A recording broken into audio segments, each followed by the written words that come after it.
نے اپنے اپنے انداز سے تبصرے کیے، مگر فائر نیوز کی نمائندہ خصوصی نجمہ کو افسوس اس بات پر ہوا کہ سہیل آفریدی 6 بجے کے مقررہ وقت تک مزار قائد نہ پہنچ سکے، جس کے بعد مزار بند ہو گیا اور سی ایم کے پی کے فاتحہ پڑھنے کا بنیادی فریضہ تک انجام نہ دے سکے۔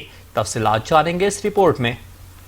کراچی میں پی ٹی آئی کا ارمانوں بھرا روڈ شو ہائے مر گئے ہائے لٹ گئے کی روایتی گردان سے زیادہ کچھ ثابت نہ ہو سکا۔ پورے شہر میں ریلی کے نام پر نکلنے والی ٹولیوں نے عروس البلاد کے شہریوں کا سکون غارت کیے رکھا۔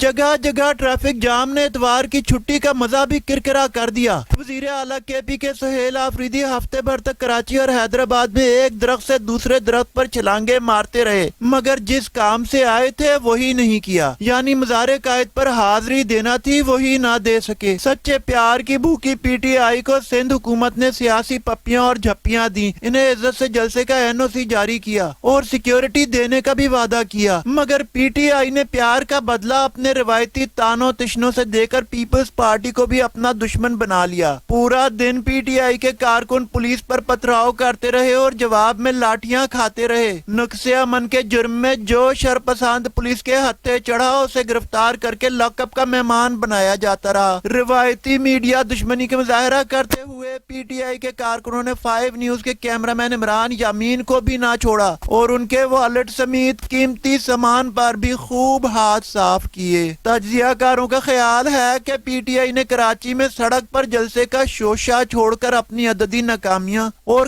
کم ہوتی ہوئی اسٹریٹ پاور چھپانے کی بھونڈی کوشش کی ہے۔ نیا پاکستان بنانے کے نام پر پاکستان کے سب سے بڑے تجارتی اور ثقافتی مرکز کا سکون غارت کرنے کی پاداش میں پی ٹی آئی کی رہی صحیح عوامی مقبولیت کو بھی شدید دھچکا پہنچا ہے۔ نجمہ 5 نیوز کراچی۔